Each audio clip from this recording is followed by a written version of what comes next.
Today we're going to talk about molecular rearrangement. We're going to talk about rearrangement reactions, electrophilic rearrangement, nucleophilic rearrangement, free radical migration, and a few examples.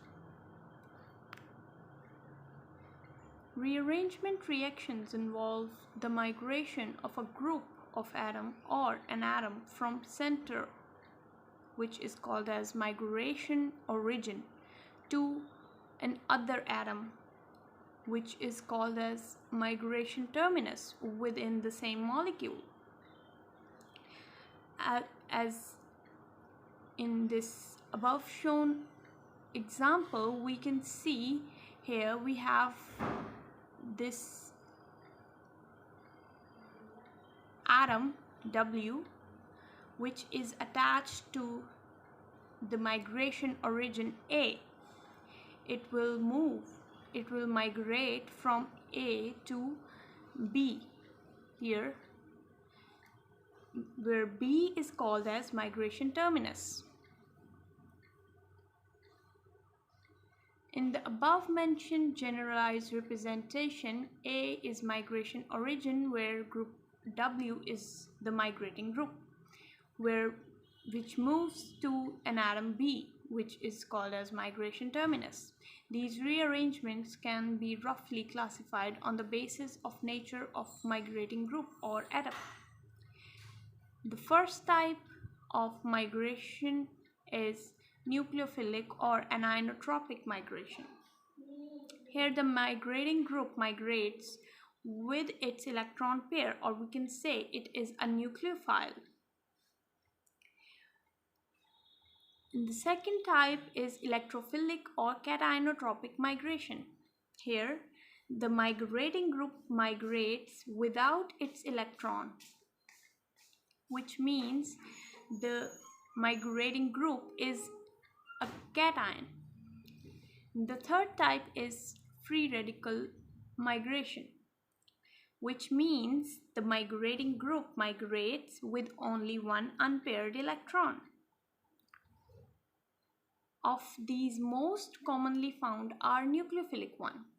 So the most common type of migration is nucleophilic migration, because it's easier for a nucleophile to attack on a positive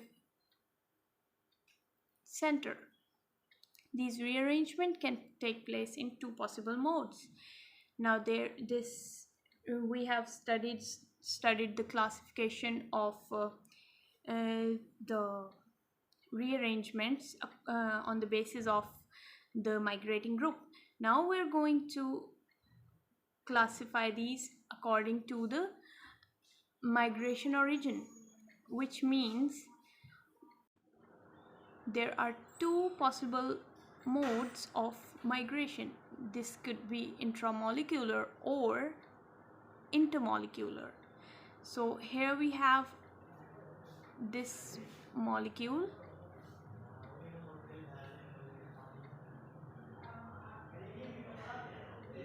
which is migrating from one atom to another atom, or here we have another molecule, which means this W is migrating from A to the C of another atom, another molecule, or this U is migrating from A to another molecule. So this type of migration is called as intermolecular migration.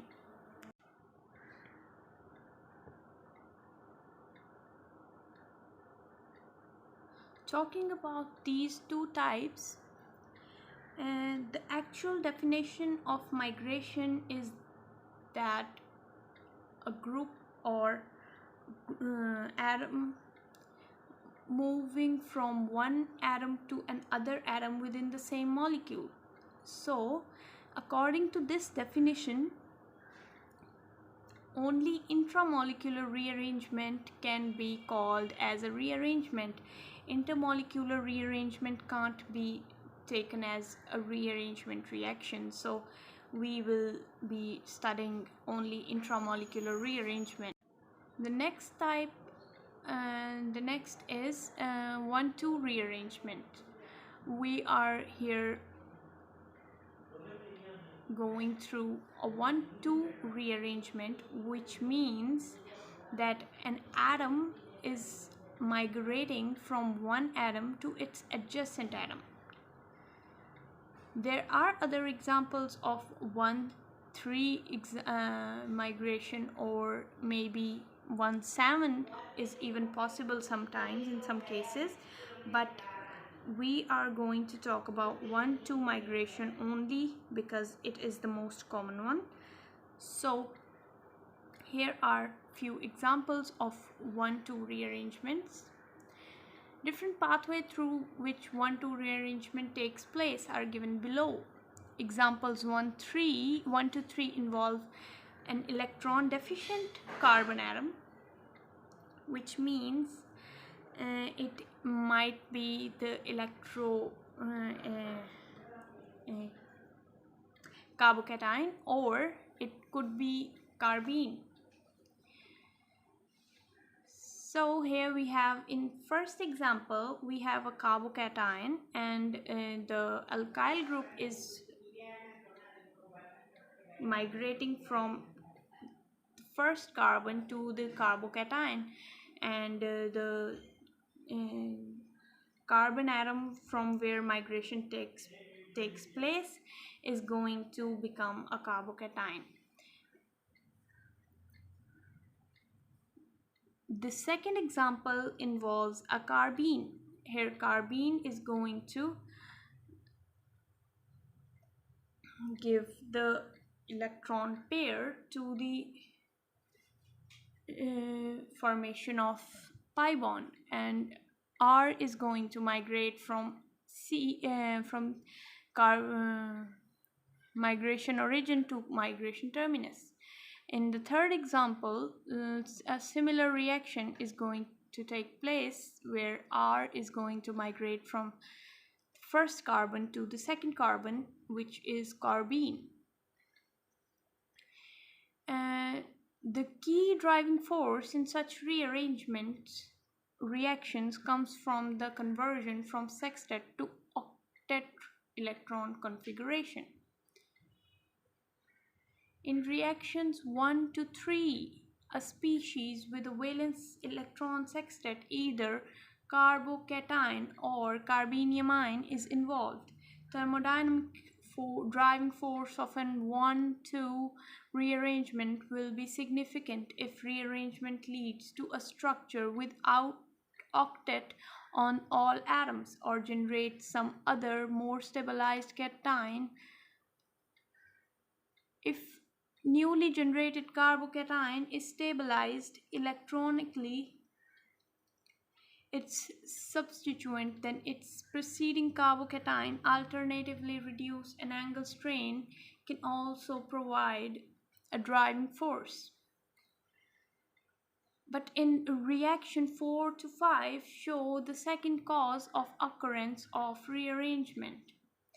In reactions 4 and 5, B is bound to a good leaving group. Here we have this